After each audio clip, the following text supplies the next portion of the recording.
안녕하세요. 의외로 영향력 있는 미술방송 호세미술관의 관장 이한입니다.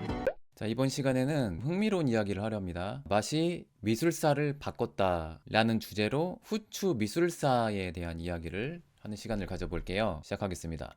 바모스. 자, 향신료 가게라는 작품인데 17세기 바로크 시대 때에 파울로 안토니오 바르비에리라는 화가가 그린 작품인데요. 이탈리아 바로크 작품이죠. 근데 화가와 이 작품이 중요하다기보다는 후추를 포함한 향신료를 그린 그림이라서 가져왔거든요. 자, 기원전 3000년부터 수메르 사람들이 사용을 했다고 합니다. 이 향신료를. 당시에는 커민, 고수풀, 강황 등을 사용했대요. 고대 이집트부터 그리스, 로마 시대까지 널리 사용했던 게 향신료였습니다. 근데 초기에는 약재료에, 즉 의약품 용도로 많이 썼다고 해요. 그리고 고대 이집트 미라에서는 후추 알갱이가 발견된 걸로 봐서 시신의 부패 방지 목적으로 사용했다고 보기도 해요. 그리스 로마 시대 때부터 와인에 맛을 내기 위해서 계피나 후추를 뿌렸다는 기록도 있고요. 후추를 포함한 향신료가 너무 비싸기 때문에 한때 화폐로 쓰이기도 했거든요. 향신료 중에서도 후추가 비교적 좀 저렴한 편인데 이것도 엄청 비쌌죠. 1파운드에 양이나 소 한 마리의 가격이었다고 합니다. 중세 때. 그런데 후추가 본격적으로 유럽 사람들의 정신세계를 지배한 원인이 전염병이 있다고도 볼 수가 있거든요. 흑사병으로 엄청나게 많은 사람이 죽었습니다. 중세 말에서 르네상스 초창기에 죽음의 승리라는 작품을 그린 피테르 브리얼 작품이거든요. 그래서 이 작품이 흑사병을 묘사한 작품으로 많이 소개되고 있습니다. 흑사병을 계기로 남아도는 고기를 먹을 사람이 줄었죠. 이때 유럽 사람들이 고기 맛을 많이 봤어요. 물론 우리나라에 비해서 목축업이 워낙 발달한 지역이다 보니까 고기가 훨씬 흔하긴 했지만요. 중세 때 고기가 그렇게 싼 건 아니었거든요.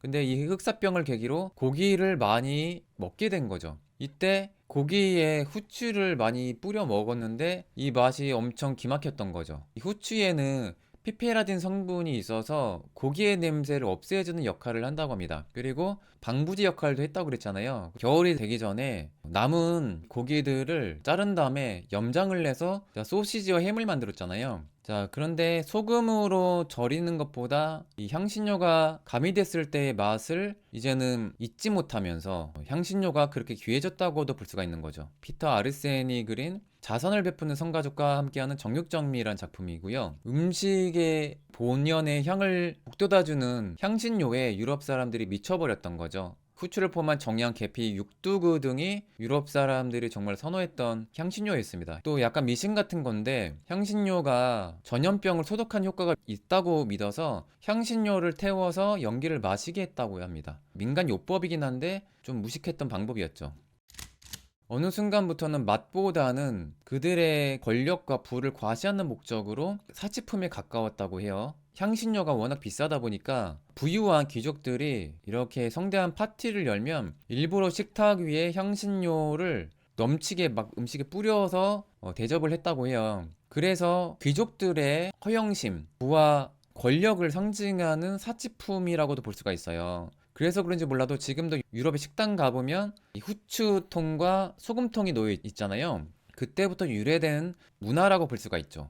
참고로 우리나라 사람들이 정말 좋아하는 고춧가루, 마늘, 파도 향신료에 들어갑니다. 생강도 그렇고요. 우리나라 사람들도 다양한 종류는 아니지만 향신료를 되게 좋아한다고 볼 수가 있는 거죠. 중세 때 아시아의 육로를 이슬람 사람들이 지배하다 보니까 이슬람인들이 육상 교육료를 통해서 엄청난 관세를 매겼거든요. 그래서 향신료 값이 더욱 비싸졌던 거죠. 이 유럽에서는 아라비아 상인들이 가져온 향신료를 주로 알렉산드리아 그리고 베이루트를 통해서 가져왔거든요. 베네치아가 이 향신료 무역을 독점했습니다. 그래서 엄청 부유한 도시국가가 됐던 거죠. 중세 때 십자군 전쟁이 발발하면서 후추 공급에 차질이 생겼어요. 이때 후추 값은 더욱 천정부지로 올랐다고 해요. 자, 십자군의 콘스탄티노플 입성을 그린 블라크루아의 작품이거든요. 4차 십자군 볼디온 1세를 그린 작품입니다.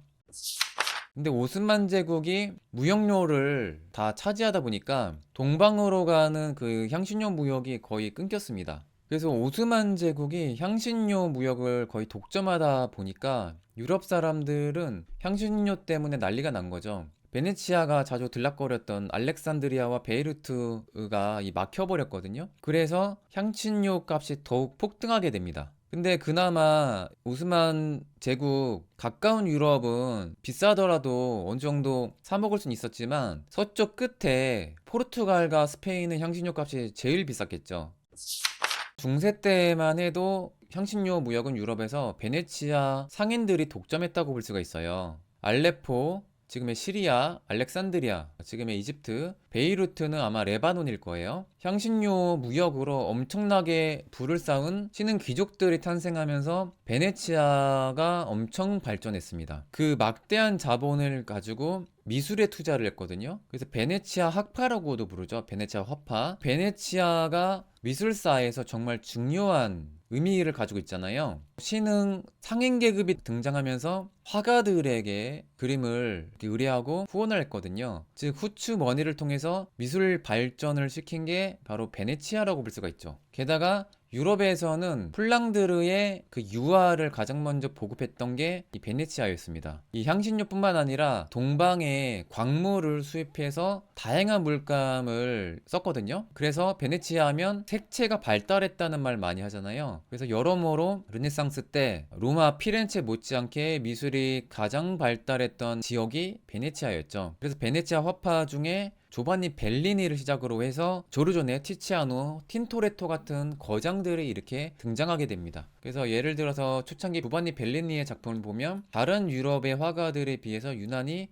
색채가 맑다는 그런 특징을 가지고 있죠. 조르조네와 티치아노가 그린 잠자는 비너스도 유명합니다. 이 베네치아 화파의 조르조네, 벨리니, 티치아노의 그림이 이후에 다른 지방의 르네상스, 매너리즘, 더 나아가서는 바로크 미술에도 상당한 영향을 줬습니다. 특히 렘브란트라든지 루벤스에게도 영향을 줬어요. 그래서 후추머니는 미술사 발전에 큰 역할을 했다고도 볼 수가 있네요. 그리고 지금 관광대국 베네치아를 만든 게 후추머니라고도 볼 수가 있겠네요.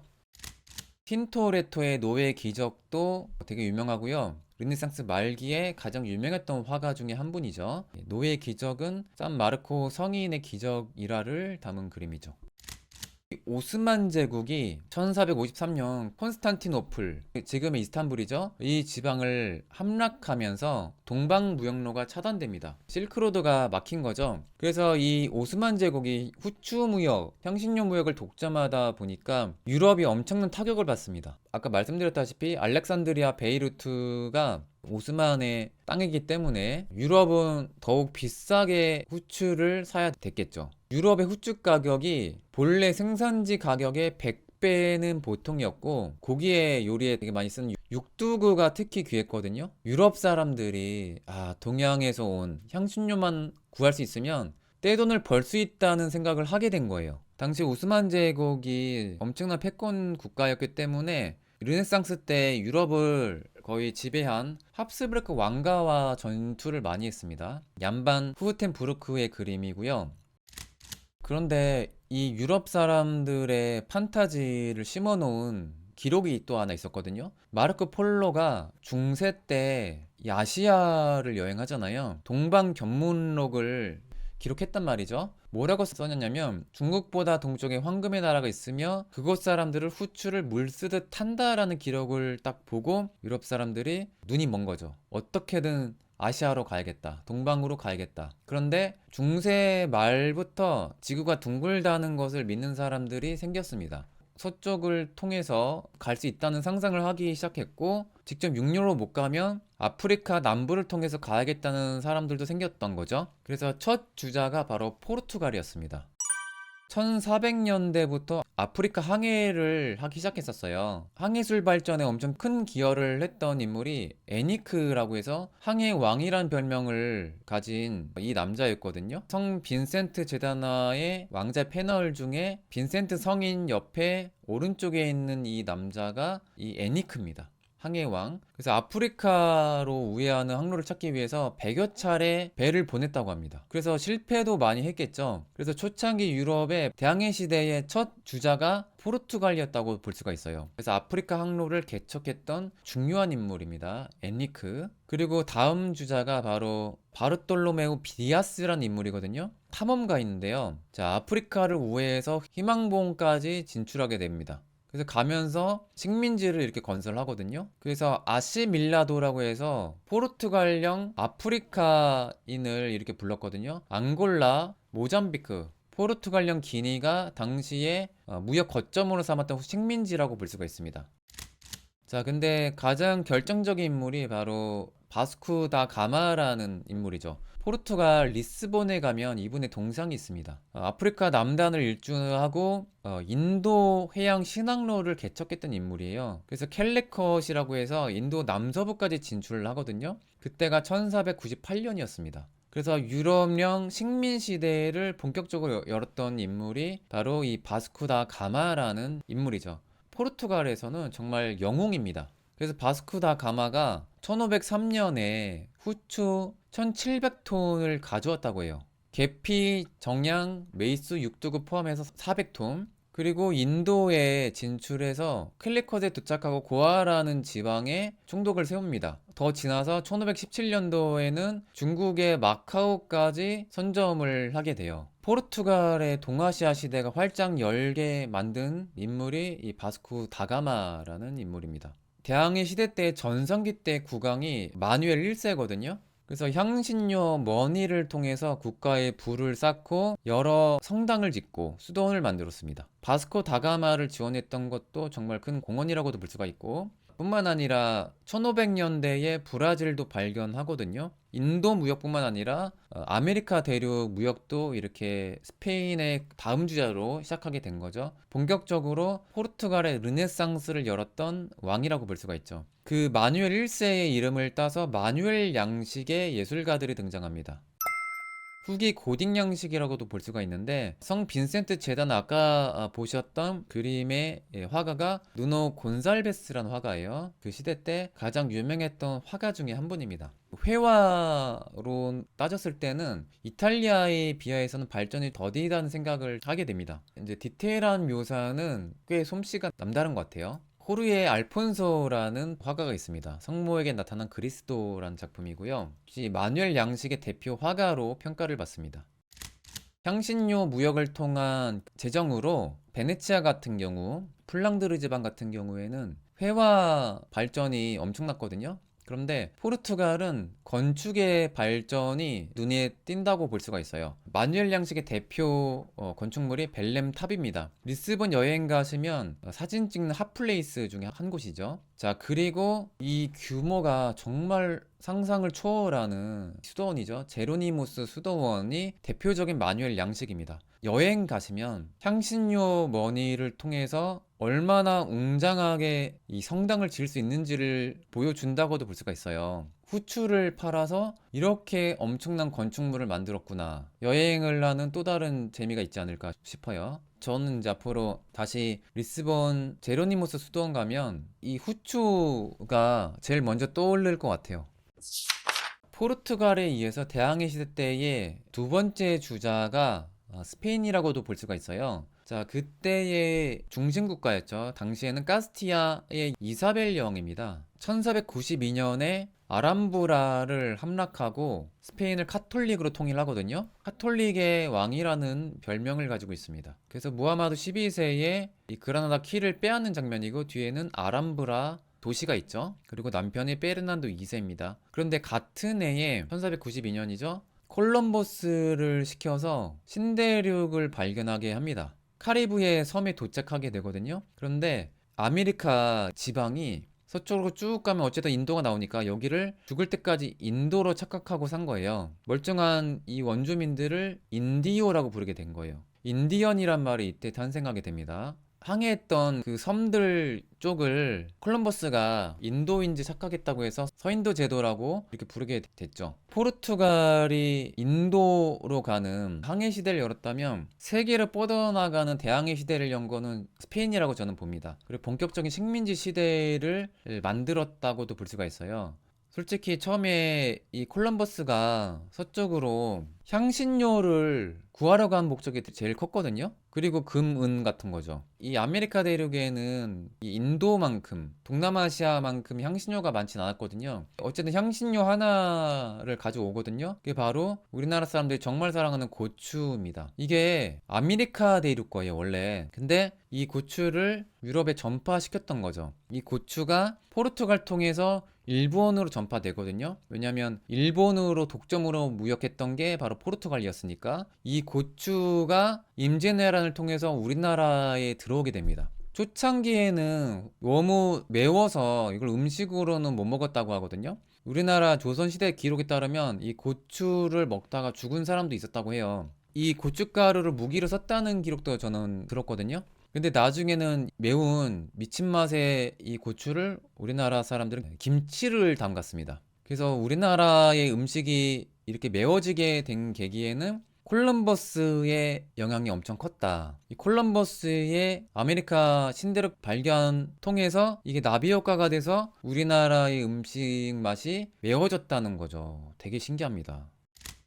그런데 문제가 있었어요. 콜럼버스가 신항로를 개척했잖아요. 근데 이전에 조약 위반이었거든요. 왜냐면 왕이 계승을 인정해주던 대신에 스페인의 항해 진출을 포르투갈에 막았거든요. 그러니까 엄연히 이 서쪽으로 가는 항로는 포르투갈 입장에서는 조약 위반이었어요. 그래서 포르투갈과 스페인과 이렇게 마찰이 되게 심했거든요. 전쟁도 하고. 그러다 보니까 당시 교황 알렉산드르 6세가 중재를 합니다. 처음에는 이 점선 보이시죠? 이쪽을 경계로 서쪽은 스페인 땅이야. 동쪽은 포르투갈이 가져. 나머지 지구의 반대편에는 뭐가 있는지도 아직 몰랐을 때라고 해요. 근데 이때 종교개혁이 있기 전이라서 교황의 파워가 엄청 막강했거든요. 근데 나중에 포르투갈이 그때 엄청 불리한 조약이잖아요. 왜냐면 아메리카의 남미 땅이 거의 없으니까. 그래서 수정을 해서 이 경계선이 됐고 대략의 경계선을 바탕으로 서쪽은 스페인어, 동쪽은 포르투갈어를 쓰게 된 겁니다. 현재도 브라질만 유일하게 포르투갈어를 쓰는 게 교황이 억지로 경계선을 마음대로 그어서 지금까지 국가의 언어가 이렇게 결정됐다고도 볼 수가 있어요. 근데 이 초록선은 이후에 마젤란이 세계 일주를 하면서 또 이렇게 마찰이 빚어지면서 다시 조약을 맺은 겁니다. 자, 그래서 스페인이 그 아메리카 대륙을 정복하면서 멕시코의 아즈텍 문명, 페루의 잉카 문명을 멸망시키죠. 그러면서 엄청나게 많은 사람들을 학살을 했습니다. 근데 사람을 총 칼로 죽인 학살보다는 전염병으로 화학전으로 죽였거든요. 유럽에서 가져온 바이러스로 전염병으로 남미 사람들을 다 죽였습니다. 아메리카 원주민들이 유럽의 가축이라든지 천연두 이런 전염병에 대한 면역력이 없었거든요. 워낙 청정 지역이고 깨끗한 곳이라서. 근데 유럽 사람들은 워낙 가축과 함께 살면서 여러 전염병도 겪으면서 면역이 생겼지만 이 원주민들은 그렇지 않아서 처음 맛보는 전염병에 다 죽었던 거죠. 그래서 유럽이 아메리카 대륙에 전달해 준 것은 기독교와 전염병이었다라는 말도 있습니다. 1522년에는 그 유명한 마젤란이 세계 일주에 성공하게 됩니다. 물론 살아서 돌아오지 못했어요. 그 마젤란과 함께했던 그 선원에 의해서 세계 일주가 성공하게 된 거죠. 그 시대 때 국왕이 까를 5세였습니다. 이전에 1518년에 포르투갈에 제안을 먼저 했어요. 자신의 조국에 포르투갈 항해사였거든요. 근데 자신의 제안을 받아들이지 않자 스페인 왕실을 찾아갔습니다. 이거는 이탈리아 출신인 콜럼버스와 되게 비슷한 사례죠. 근데 이 스페인이 투자를 해준 거예요. 그래서 1519년부터 3년 만에 대서양을 통해서 남미, 남단을 돌아가지고 태평양을 지나서 필리핀에 잠깐 있다가 아프리카 남단 통해서 세비야로 컴백하게 된 거예요. 그때 안타깝게도 필리핀 막탄에서 원주민들과의 그 마찰 끝에 마젤란이 사망하게 되는데 그 동료 선원이 스페인에 돌아오면서 결국에 세계 일주에 성공하게 됩니다. 필리핀의 기독교를 전파했고 이 계기를 통해서 필리핀이 이후에 스페인의 식민지가 되는 거죠. 이때 말루코 제도라고 해서 향신료 섬에 이 육두구와 정향을 가져오게 되거든요. 출항한 5척 배 중에 한 척만 살아남았어요. 그런데 26톤의 향신료가 잃어버린 배를 충당하고도 당시에 화폐인 500두카트의 이익을 남겼다고 합니다. 엄청난 이득을 남겼다고 해요. 근데 어쨌든 이 세계 일주를 통해서 태평양의 존재가 유럽에서 이렇게 인식이 되기 시작했었어요. 엄청난 공원이죠. 말루크 제도의 향신료가 엄청 많았는데 이곳이 이후에는 포르투갈과 스페인이 주도권을 두고 싸우게 되거든요. 그게 바로 사라고사 조약입니다. 이전에는 이 지구 반대편에 이 동남아시아, 필리핀, 인도네시아 쪽에 대한 땅에 대한 인식이 잘 없었기 때문에 이렇게 마찰이 될 건지 몰랐죠. 근데 당시에 스페인과 포르투갈 왕실 간의 결혼도 있었고 화해 분위기가 조성되면서 스페인이 막대한 전쟁 자금과 남미 대륙에 대한 진출로 재정이 되게 안 좋았거든요. 그 협상을 통해서 말루크 제도를 포르투갈에 거의 양보했고 대신에 필리핀은 스페인의 그 식민지가 됩니다. 마카오도 포르투갈의 지배로 이렇게 승인한 조약을 맺게 되죠. 근데 이 조약은 스페인이 좀 막대한 돈을 얻었지만 상당 부분 향신료 무역에 있어서는 좀 손해를 본 것 같아요. 이때까지가 포르투갈의 향신료 무역의 전성기였는데 이 주도권을 이후에 영국과 네덜란드에게 내주게 됩니다. 이 대항해 시대 때의 전성기 국왕 첫 번째가 까를로세였죠. 유럽을 거의 지배했던 신성로마 제국의 황제이자 스페인의 국왕이었습니다. 이 막대한 아메리카 대륙의 자원, 금, 은을 포함한 향신료 무역을 통해서 베네치아가 워낙 유명한 화가들이 많다 보니까 그 잘 나가는 화가들의 그림을 이때부터 수집하게 됩니다. 그래서 본격적으로 스페인 왕실 컬렉션이 이 시대 때부터 시작됐다고 볼 수가 있어요. 티차노가 그린 밀베르크 전투에서의 까를 5세의 초상이고요. 다음 세대 왕이 바로 펠리페 2세죠.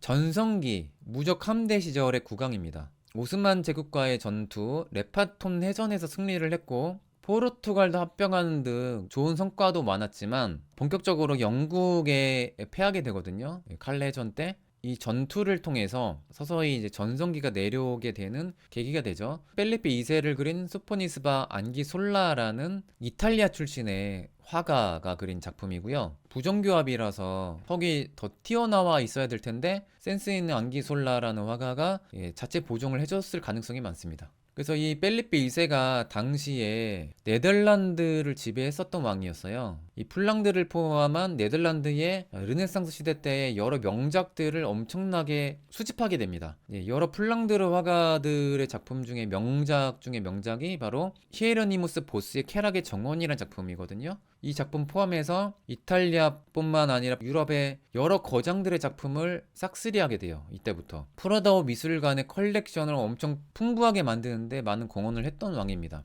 보수적인 국왕으로 되게 유명하거든요. 카톨릭을 수호한다는 그 명분으로. 근데 컬렉션 중에는 유난 누드화가 그렇게 많았다고 합니다. 이 다나에 같은 티차노의 그림을 유난히 좋아했습니다. 그리고 이탈리아를 떠돌다가 당시 제일 잘 나가는 국가가 스페인이었으니까 사람이 몰릴 수밖에 없겠죠, 인재들이. 그래서 엘그레코라는 그리스 출신의 화가도 똘레도에 와서 많은 명작들을 남기게 됩니다. 이때 탄생한 그림이 오르가스 백작의 장례식이란 그림이고, 어쨌든 스페인이 무역을 통해서 대항해 시대 때의 패권 국가가 되면서 이 엘그레코, 그다음에 티치아노 같은 화가의 작품이 스페인에 그렇게 많게 된 계기가 된 거죠. 그 전성기가 서서히 내려가긴 하지만 바로 그때까지만 해도 스페인의 패권은 꽤 괜찮았거든요. 대항해 시대 때의 최고의 부유한 도시가 스페인에서는 세비야였습니다. 돈이 많은 곳은 어느 시대나 미술이 발전하거든요. 혹은 건축이.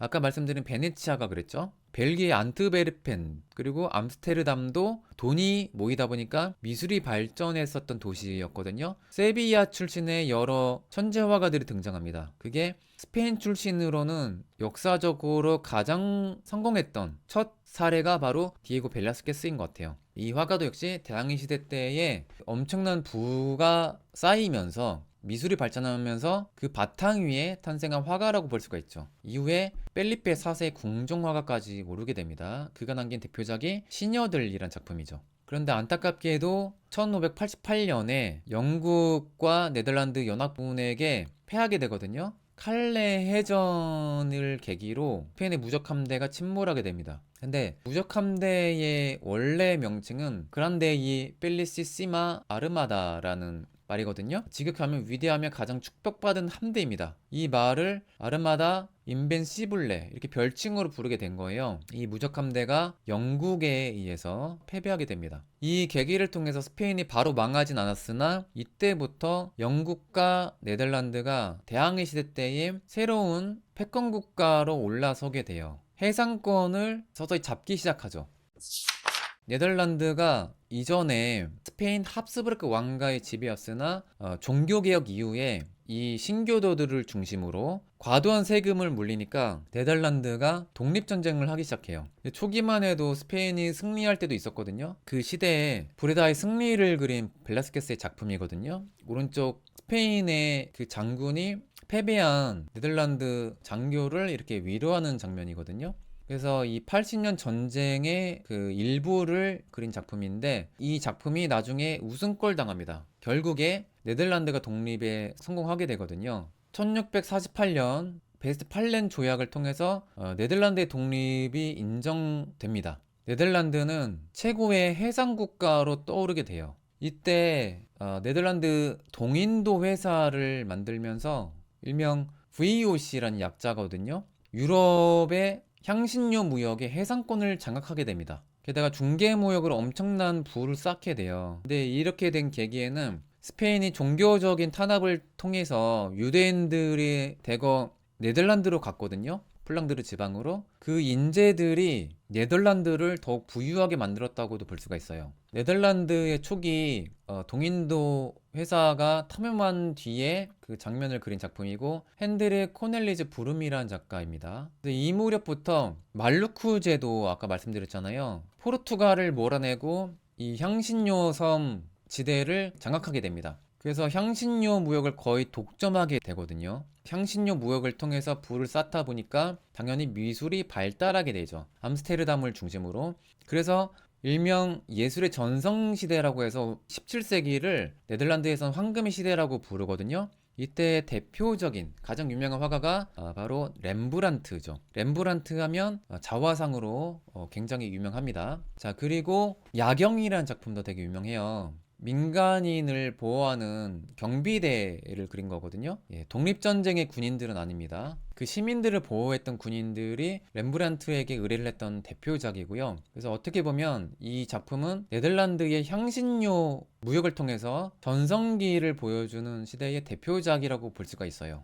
요하네스 베르메르 같은 화가도 되게 유명하죠. 당대에는 그렇게 유명하지 않았으나 이후에 재평가를 받았습니다. 어쨌든 황금의 시대 때의 화가이죠. 그리고 프란스 할스를 포함해서 이때 네덜란드에서 장르화뿐만 아니라 풍경화도 엄청 발전해요. 특히나 해양 선박만 그리는 화가도 있었거든요. 풍경화, 정물화, 동물 등 다양한 장르를 그린 화가들이 등장하게 되죠. 네덜란드 미술의 전성시대였습니다.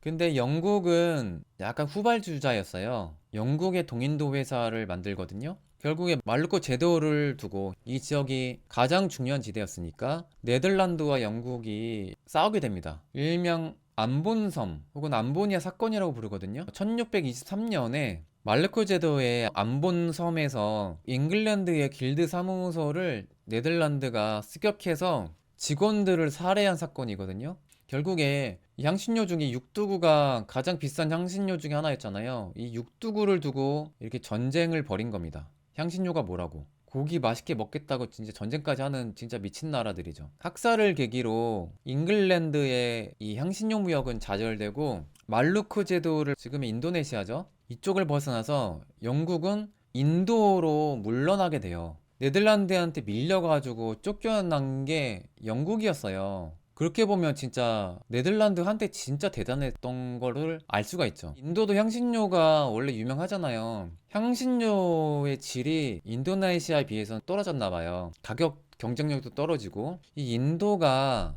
향신료는 조금 인도네시아에 비해서 밀리지만 이때 영국의 동인도 회사가 주목했던 게 바로 인도산 면직물이었어요. 초반엔 인도산 면직물이 영국 귀족들에게 인기가 없었다고 해요. 너무 화려한 문양이 영국 귀족들한테 되게 천박하게 느껴졌나 봐요. 그런데 모직물에 비해서 되게 가볍고 세탁이 너무 수월하다 보니까 영국 귀족들이 엄청 좋아하기 시작한 거예요. 그래서 영국에서 면직물이 대유행하게 됩니다. 이걸 캘리코라고 하죠. 인도의 그 지방을 이름 따서. 근데 워낙 인도산 면직물이 인기가 많다 보니까 이전에 영국의 모직물이 엄청 유명했거든요. 그래서 영국 모직물 산업이 망한 거예요. 영국 경제가 파탄나면서 영국 사람들이 오히려 가난해진 겁니다. 계속 무역 적자가 나니까요. 그래서 이젠 영국 정부가 개입한 거죠. 동인도 회사가 아니라 영국 정부가 직접 인도를 통치하게 됩니다. 그래서 무역 적자가 나다 보니까 억지로 인도산 면직물 수입을 금지까지 할 때가 있었어요. 그럼에도 이 인도산 면직물이 워낙 인기가 많다 보니까 영국이 자체적으로 면직물 산업을 일으키려는 움직임이 생깁니다. 방적기 발명과 함께. 근데 어떻게 하면 많은 노동력 안 들이고 실을 빨리 뽑아낼까를 연구하다가 증기기관까지 발명이 된 거죠. 이러면서 산업혁명이 시작된 겁니다. 대량 생산을 하다 보니까 면직물의 가격이 엄청 저렴해지거든요. 그러면 이제 인도산 면직물이 필요 없어진 거죠.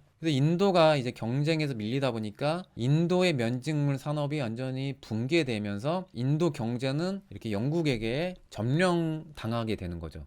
영국이 산업혁명을 통해서 인도와의 무역 수지 불균형을 해소하면서 부강한 나라가 됐습니다. 이 방적기뿐만 아니라 이후에 증기기관을 통해서 다양한 기계를 만들고 세계 패권 국가가 이때부터 되는 거죠. 그러니까 이게 되게 재밌는 게 뭐냐면 이 말루카 제도에서 네덜란드와 경쟁하다가 밀려버려가지고 인도의 면직물에 손댔더니 이게 오히려 기회가 된 거죠. 그래서 네덜란드에게 패권 전쟁에서 밀린 게 오히려 좋아. 오히려 잘 됐어. 이렇게 돼버린 겁니다. 그래서 역사의 아이러니죠. 그러니까 이게 실패가 오히려 기회가 되기도 하는 것 같아요. 영국이란 나라가 이전에 포르투갈과 스페인이 잘 나갔을 때 노략질 통해서 국가의 재정을 충당했던 거의 오랑캐 같은 나라였거든요. 가진 게 없다 보니까 이런 나라들이 절박함이 있는 것 같아요. 포르투갈도 스페인도 향신료가 유럽에서 계속 제일 멀다 보니까 소외되다 보니까 간절함에 의해서 신항로를 개척한 거잖아요. 자, 영국도 계속 네덜란드한테 밀리다가 새로운 기회를 이렇게 만들게 된 거죠.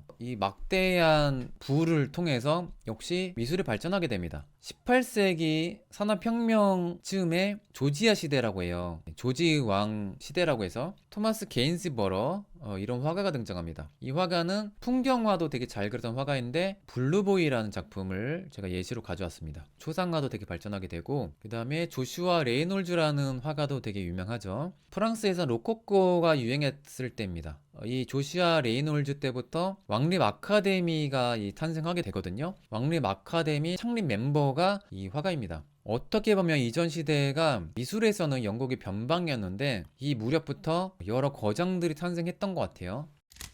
그리고 낭만주의 시대 때가 영국이 가장 잘 나갔던 시대였죠. 심지어는 나폴레옹과의 전쟁에서도 승리하게 됩니다. 그래서 이 시대를 빅토리아 시대라고 하는데 이 시대가 영국의 미술의 전성기 중에 한 시대라고 볼 수가 있어요. 지금도 영국인들이 가장 사랑하는 화가 조지프 말로드 윌리엄 터너가 이 시대 때 화가였죠. 터너가 해전에 대한 로망이 있는 것 같아요. 그래서 바다, 배를 되게 많이 그리거든요. 트라팔가르 해전이라고 해서 나폴레옹과의 전투에서 승리한 시대적 배경을 그린 거거든요. 이 전투의 영웅 넬슨 제독이 되게 유명하죠. 그리고 전함 테메레르호가 굉장히 유명하잖아요. 트라팔가르 해전의 전함이 바로 이 테메레르호거든요. 배가 정박지로 끌려가면서 폐기 처분되는 그런 쓸쓸한 과정을 그린 거죠. 그래서 이 시대 때 해상권을 영국이 장악했던 시대로 많이 보고 있거든요. 최고의 영국 전성기였다라고 볼 수가 있습니다. 19세기 초. 자, 그리고 존 컨스터블도 낭만주의 풍경화로 엄청 유명합니다. 윌리엄 터너가 변화무쌍한 바다를 많이 그렸다면 존 컨스터블은 시골의 평화로운 정경, 구름을 굉장히 많이 그렸던 화가입니다. 정적인 화가로 많이 평가를 받는데 존 컨스터블도 트라팔가르 해전에 대한 로망이 있었나 봐요. 전투를 그린 그림도 있습니다. 많지는 않아요. 분위기가 되게 묘하고 수채화 같은 분위기입니다. 영국의 낭만주의 시대 때 라파엘 전파가 되게 유명합니다. 중세에 대한 로망이 있었죠. 존 콜리어가 그린 레이디 고디바라는 작품이 있고요. 그 다음에 되게 유명한 존 에버릿 밀레이라는 화가도 라파엘 전파 중에 되게 유명한 화가입니다. 오피리아, 매우 사랑받는 작품이죠. 단테 가브리엘 로세티도 라파엘 전파의 핵심 멤버 중에 한 분이죠. 포르세르피나라고 해서 페르세폰의 저승의 여신이죠. 그리고 샬롯의 여인을 그린 존 윌리엄 워터하우스라는 화가도 있습니다. 그래서 영국의 미술이 미술사에서 가장 각광받던 시대의 화파인 것 같아요. 그래서 오늘 정리를 하자면 중세 때 고기 맛을 제대로 느꼈던 유럽인들이 갑자기 향신료가 귀해지다 보니까 향신료가 금보다 더 비싼 가치를 하게 되고, 향신료를 얻으면 부자가 된다는 욕망을 통해서 다양의 시대가 펼쳐지면서 아메리카 신대륙을 발견하게 되고, 인도 항로, 그 다음에 말루코 제도 등 동남아시아까지 진출하게 되고, 마카오, 일본까지 이렇게 진출하게 되죠. 그리고 제국주의 시대가 열립니다. 일본은 이런 것들을 따라해서 우리나라를 식민지로 삼죠. 오늘 테마 후추 미술사를 통해서 느낀 게 뭐냐면, 유럽 향신료 무역에서 가장 소외됐었던 스페인과 포르투갈의 간절함 때문에 도전을 하게 됐죠. 그래서 한때 해상 무역을 지배했었습니다. 후발 주자였던 네덜란드와 영국도 처음에는 스페인한테 되게 밀렸죠. 심지어는 네덜란드가 스페인의 지배를 받았었고요. 근데 전쟁을 통해서 독립하게 되고 힘을 키운 다음에 새로운 해상 패권 국가가 되잖아요. 재밌는 것은 영국은 초창기에 향신료 무역 주도권을 네덜란드에게 빼앗기죠. 넘겨줍니다. 그래서 어쩔 수 없이 인도에만 만족하면서 면직 사업을 시작하는데, 그 계기를 통해서 산업혁명이 일어나게 되는 거죠. 그래서 실패가 오히려 기회가 돼서 영국이 세계에서 산업혁명을 가장 먼저 시작하게 된 계기가 된 것 같아요. 그래서 결론은 세계사는 운이다. 잘나서 실력이 좋아서 그런 게 아니다. 간절함은, 열등감은, 결핍은 발전을 만든다. 그를 통해서 미술도 발전한다. 오늘 결론 끝. 자, 끝까지 방송을 잘 들어주셔서 감사합니다. 저는 허세미술관의 관장 이한이었습니다. 아스타 루에고 부에나스 노체스. 여러분 굿밤 되세요.